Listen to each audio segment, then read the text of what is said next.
Bismillah, walhamdulillah, wassalatu wassalamu ala rasulillah. A very common psychological illness that we all experience in today's world is attachment disorder. We live in a world where we are so attached to material things. We can purchase things and they can come to our house, they can be at our front door within the hour or even within the day at most. And we're a part of a culture that we are attached to all types of things. We are attached to outcomes, we are attached in very unhealthy ways to relationships, and we are attached to material things and to accomplishments in a very unhealthy way. And this causes a variety of diseases that are named in psychology as attachment disorders. And the psychologists have even written extensively about the types of attachments that we form when we go through trauma or when we have a very unhealthy perspective on life. And Allah Azza wa Jal in the Quran gives us many stories of prophets who had attachments to worldly things, and He gave us wisdoms in those stories and how we can rid ourselves of these unhealthy attachments. And before we go into the stories, Ibn Qayyim, may Allah have mercy on him, Al-Imam, the scholar, he talks about the people who have attachments to things other than Allah Azza wa Jal, and he talks about what Allah Azza wa Jal does to these people. And he says, if Allah Azza wa Jal loves one of His servants and sees that this servant is being deterred away from Him and being attached to something worldly, whether it be a career that drives him away from Allah Azza wa Jal, or a relationship that consumes so much of his energy that Allah Azza wa Jal is displeased with him, he no longer prays on time, he no longer prays his sunan, or perhaps it is a material thing that the man is spending so much time on, like Sulaiman alayhi salam, when he was spending hours and hours taking care of his horses, and he had 20,000 horses.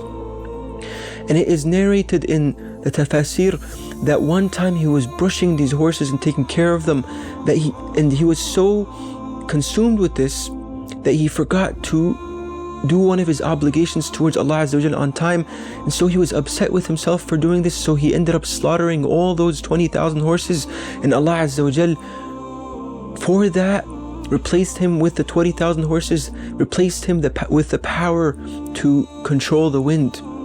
And so Ibn Qayyim says, if Allah loves a servant and He sees this servant's heart being attached to something other than Him, then He will punish this servant in 3 phases.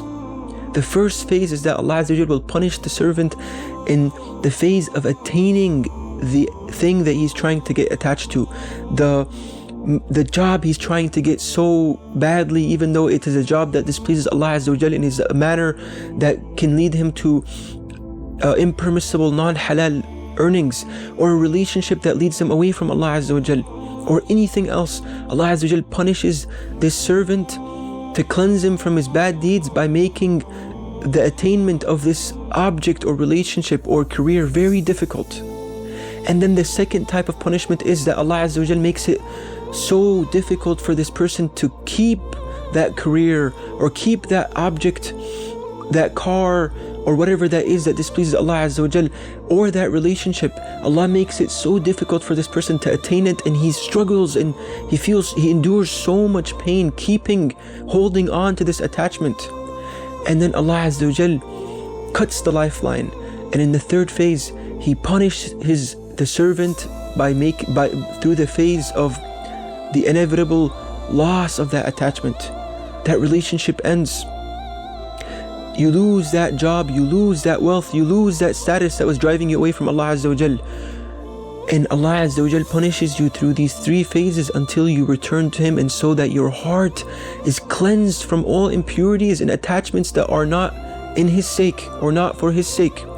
And one of the best stories that show us how our attachments should be in today's world and in general in all history, so that through all periods of history, so that our hearts are in a state of purity, in a state of attachment to Allah Azza wa Jal, is the story of Ibrahim alayhi salatu wasalam.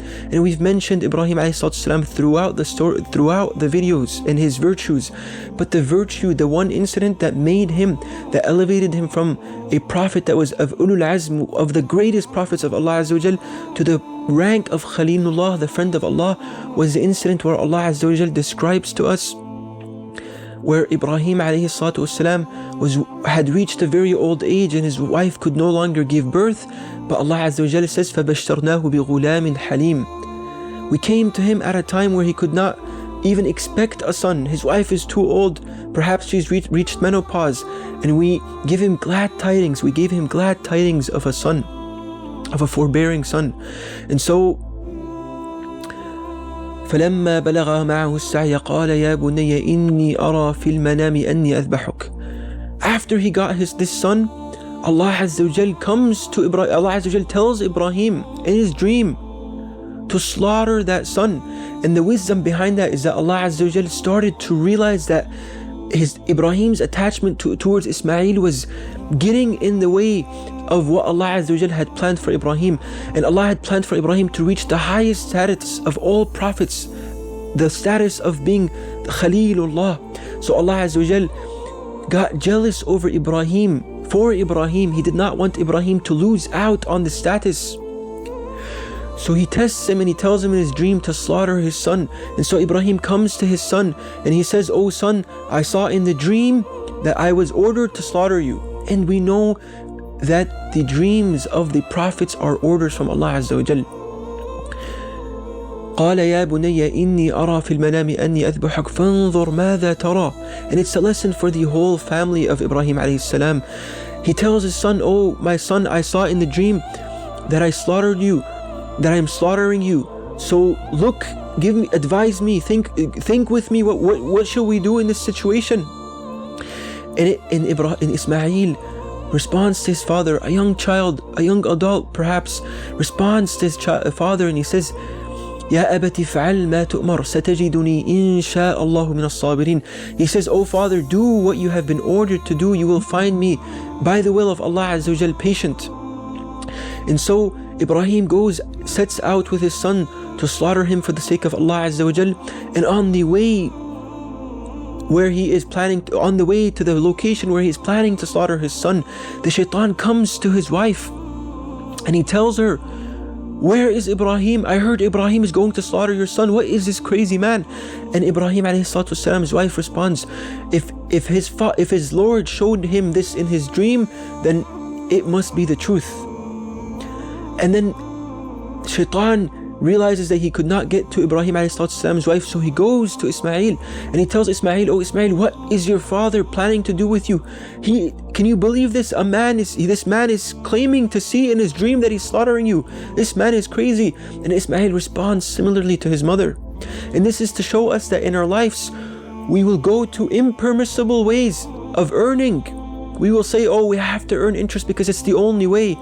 And these are the whispers of the shaitan.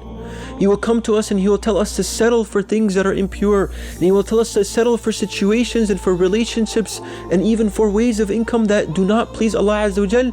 And he, just like Allah Azza wa Jal tells us in the Quran, he says, الشيطان يعدكم الفقر ويأمركم بالفحشاء. Shaitan promises you poverty if you don't do X, Y, and Z. He promises you to be unhappy if you do X, Y, and Z. And we know in psychology and attachment theory, the very drive of fear of abandonment and the very drive of fear of intimacy is what causes people with attachment disorders to make huge problems. And it is because the shaitan is whispering to them, and the shaitan's internal dialogue is stronger than their internal dialogue. And so shaitan says, "Let me go to Ibrahim alayhi salatu wasalam. Let me try to convince this man that he's crazy." And he goes to Ibrahim and he says, "Oh Ibrahim, come on, are you crazy? You saw in your dream that you slaughtered your son. What if this is not from Allah Azza wa Jal? This can't be from Allah Azza wa Jal. He would never order you to do this." And Ibrahim alayhi salatu wasalam tells him, "If my Lord instructed me in my dream to slaughter my son, then I will do so." And so shaitan at this point is so demotivated and he's so demoralized, and he leaves this whole sacred family alone, And when Ibrahim ﷺ goes to slaughter his son and to fulfill his Lord's orders, Allah Azza wa Jal severs his unhealthy attachment, perhaps that unhealthy attachment towards his son, and he replaces his son with a huge ram, and he slaughters that ram. And that is what we celebrate in Eid al-Adha when we slaughter the sheep. It is for that sacrifice that Ibrahim ﷺ was going to do with his son, but Allah Azza wa Jal elevated him to the rank of khillah, of being Khalilullah. And at the same time, he did not allow his son's blood, Ismail alayhi salam's blood, to go into waste. And he kept his son alive, and he made his son into a prophet, and he replaced Ismail with a huge sheep, a huge sacrifice. That's a lesson to us that perhaps sometimes we sacrifice things, or we are instructed to sacrifice things that we hold on to so dearly. But when we sacrifice them, Allah Azza wa Jal perhaps sometimes even lets us keep them. And sometimes He even replaces us with things that are better for us. And so we must keep that in mind. People who are enlightened, they are not attached to things in an insecure manner. They are attached in the way their attachment works. They're not completely detached, but the way their attachment to things work can be found and highlighted in Ibrahim ﷺ saying, when he says, قُلْ إِنَّ صَلَاتِي وَنُسُكِي وَمَحْيَايَ وَمَمَاتِي لِلَّهِ رَبِّ الْعَالَمِينَ لَا شَرِيكَ لَهُ وَبِذَلِكَ أُمِرْتُ وَأَنَا أَوَّلُ الْمُسْلِمِينَ. He says, Ibrahim ﷺ says, all my prayer and all my religious duties and obligations, all my life, all my actions, and even my death are for the sake of Allah Azza wa Jal. My love towards my son is for the sake of Allah Azza wa Jal. My work, whatever I do, whether I'm working 9 to 5, whether I'm an entrepreneur or a doctor or an engineer, I do my job for the sake of Allah, to provide for my children, so that they stay away, so that they do not need to go to other places that Allah Azza wa Jal would not like them to eat and drink from. Perhaps it is even that I'm working on myself, I'm reading, I'm any sort of self-development, I'm doing it for the sake of Allah Azza wa Jal, not for my sake, not for the sake of my ego. That is the distinction between the Prophet Ibrahim ﷺ and his healthy attachment, because all his attachments were for the sake of Allah Azza wa Jal. But a lot of our attachments are for the sake of our egos and for our sake. So we never reach this concept of nirvana that is spoken about in all religions, not just specific religions. And so we must look at Ibrahim ﷺ in that incident, and we must remember that if Allah Azza wa Jal truly loves us and wants good for us and wants to elevate us, He will punish us when we have unhealthy attachments. And we must look at the signs of this punishment when we see ourselves consumed and waiting for certain things, and we can't wait, and we're always thinking, and all our time and all our efforts and energies are consumed in specific materialistic things or careers or relationships. And we must remember that Allah Azza wa Jal is punishing us because we are attached to these things in an unhealthy manner. And if we reframe our mindset, we don't even have to cut out these things. Our religion does not tell us to live a very basic life with no material things and no relationships. Our religion tells us to just reframe our mindset towards these attachments so that they are for the sake of Allah Azza wa Jal. You are in a relationship with a really good friend because he brings you closer to Allah Azza wa Jal. You are rewarded for that. That is not an unhealthy attachment, that's a good attachment. You choose a very righteous spouse who has the same values as you and brings you closer to Allah Azza wa Jal. That is a healthy attachment that brings you closer to Allah Azza wa Jal, and that is attachment you are rewarded for. You are pursuing a career that is good for you, for your dunya and for your akhirah, and it's a career that helps others or benefits others in some way. And our Prophet ﷺ says, the best of you is that those who benefit others. And if we are in a career that benefits others and we're doing it for the sake of Allah, to bring sustenance to our families, then again, that is a healthy attachment, and that is attachment that brings us closer to Allah Azza wa Jal. So let us be very careful and pay attention to all of our attachments. And we must ask ourselves all the time, is this attachment bringing me closer to Allah? And if the answer is yes, then that is a healthy attachment. And if the answer is no, then that is an unhealthy attachment.